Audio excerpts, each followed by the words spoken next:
সামনে কিন্তু রমজান মাস আসতেছে, বর্তমানে শাবান মাস চলতেছে। এখন যদি ফিরে না আসি কবেই বা ফিরে আসবো? এই রহমতের মাস, বরকতের মাস চলে যাচ্ছে। এখন থেকে তওবা করা দরকার।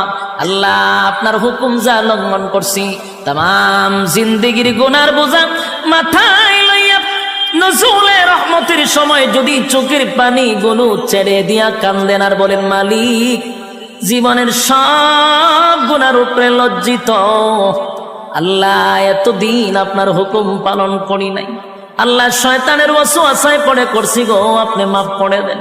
চোখের পানিগুলো ছেড়ে দিয়া যদি আল্লাহর দরবারে আপনি দরখাস্ত করেন, আমার আল্লাহ বলেন, বান্দারে যৌবনকালে যদি একবার ডাক দেস, আমি 70 বার বান্দা তোর ডাকে জবাব দিই। যুবক ভাইরা, ক্বালু লাম নাকু মিনাল মুসাল্লিন,